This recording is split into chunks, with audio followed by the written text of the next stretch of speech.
Hai, selamat pagi anak-anak ibu. Semoga kita senantiasa dalam keadaan sehat. Nah, anak-anak ibu, untuk pertemuan PPKN yang ke-16, kita akan membahas tentang persatuan dan kesatuan dalam kehidupan sosial, budaya, dan ekonomi. Nah, anak-anak ibu, kenapa hari ini PPKN, bukan PJOK? Ya, karena kebetulan materi PJOK sudah selesai, nak ya. Jadi ibu rasa karena materi kita PPKN belum tuntas, sementara kita sudah mau ujian penilaian akhir semester, maka ibu gantikan PJOK menjadi PPKN ya. Nah, kita memulai pembelajaran kita nak dengan bersatu dalam doa. Kita bersatu dalam doa. Allah Bapa yang Maha Baik, kami sungguh berterima kasih buat kebaikan Tuhan dalam hidup kami hingga pada saat ini. Tuhan limpahi kami kesehatan dan kesempatan untuk mengikuti pembelajaran kami. Kiranya Tuhan memberkati pembelajaran ini. Terima kasih ya Tuhan. Amin.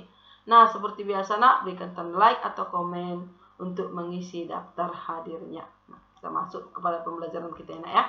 Nah, persatuan dan kesatuan dalam kehidupan sosial budaya. Nah, masyarakat Indonesia terdiri atas suku, budaya, agama, dan latar belakang yang berbeda-beda. Nah, meski beraneka ragam, Indonesia tetap merupakan satu kesatuan. Kita lihat nak, kesatuan dalam bidang sosial. Ya, akan kita bahas dua nanti, satu ekonomi nak ya.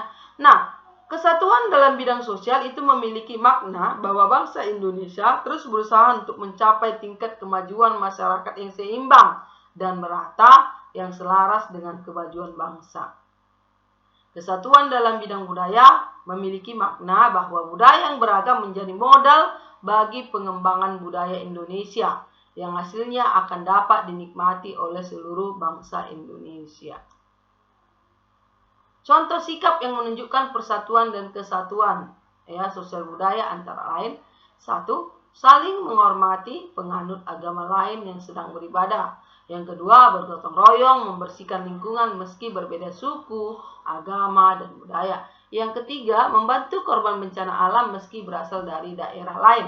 Yang keempat, bekerja sama membangun sarana umum tanpa membedakan latar budaya dan agama. Ya.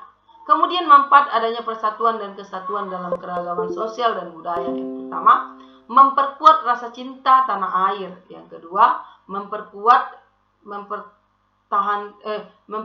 pertahanan dan keamanan bangsa. Yang ketiga, menumbuhkan rasa kebersamaan di masyarakat. Dan yang keempat, melahirkan solidaritas antar warga masyarakat.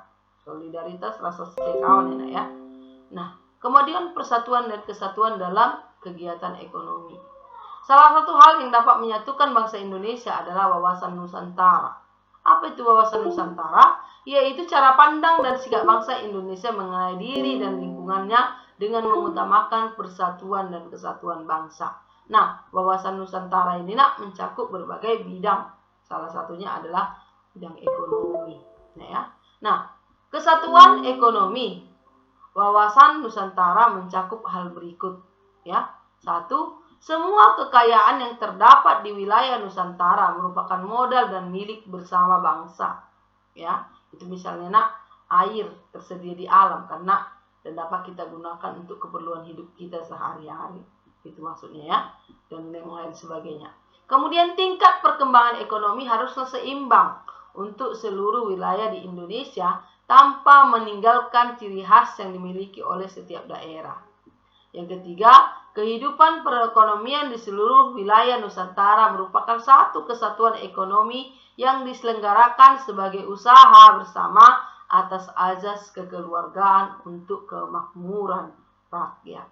Nah ya, itu dia, kita lanjut. Ya.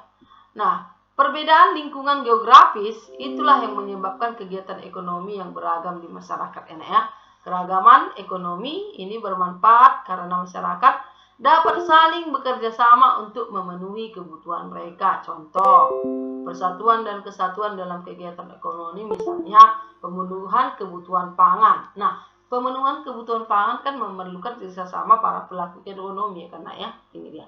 Ya, memerlukan pedagang, distributor, petani, peternak, dan memerlukan juga si konsumen. Itu maksudnya pelaku ekonomi kan ada 3 ya, produsen, konsumen, dan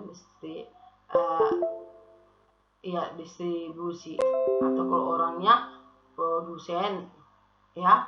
Kemudian ya itulah yang ketiga itu, produsen, konsumen, dan distribusi. Ke orangnya kan distributor, ini ya. Jadi, oke ya, lanjut. Nah, cara menjaga persatuan dan kesatuan dalam kegiatan ekonomi, yang pertama, menghormati dan menghargai sesama pelaku ekonomi. Yang kedua, menyelesaikan masalah yang dihadapi secara bersama. Yang ketiga, menjalin kerjasama ya dengan baik dan bersikap jujur. Yang keempat, memanfaatkan sumber daya alam dengan bijaksana. Nah, adapun manfaat persatuan dan kesatuan dalam kegiatan ekonomi ada 3. Yang pertama, kebutuhan ekonomi seluruh rakyat Indonesia terpenuhi. Yang kedua, terbukanya lapangan pekerjaan, enak ya, sehingga apa? Mengurangi pengangguran ya nak, sehingga kesejahteraan para penduduk itu lebih meningkat. Kemudian pemerataan kesejahteraan dan kemakmuran rakyat Indonesia dapat tercapai otomatis ya nak ya. Kemudian bahasa Indonesia sebagai bahasa persatuan ya. Bahasa Indonesia itu adalah bahasa persatuan kita ya nak ya. Bahasa Indonesia merupakan alat komunikasi yang mempersatukan seluruh bangsa Indonesia. Bahasa Indonesia juga digunakan sebagai bahasa resmi. Nah, bahasa resmi kita bahasa Indonesia ya. Nah, kemudian misalnya di sekolah dan di pemerintahan. Nah, bahasa Indonesia ini bermanfaat untuk memudahkan kita berkomunikasi dengan teman-teman yang berasal dari daerah atau suku yang berbeda. Misalnya, kalau kita pergi ke suatu daerah, ya, misalnya kita suku Batak ketemu suku Jawa atau suku apapun di sana, kan kita tidak ngerti kalau mereka bahasa Jawa, dan mereka juga tidak mengerti kalau kita bahasa Batak. Maka gunakanlah bahasa Indonesia dengan baik. Maka semua teman-teman kita yang berbeda suku akan mengerti.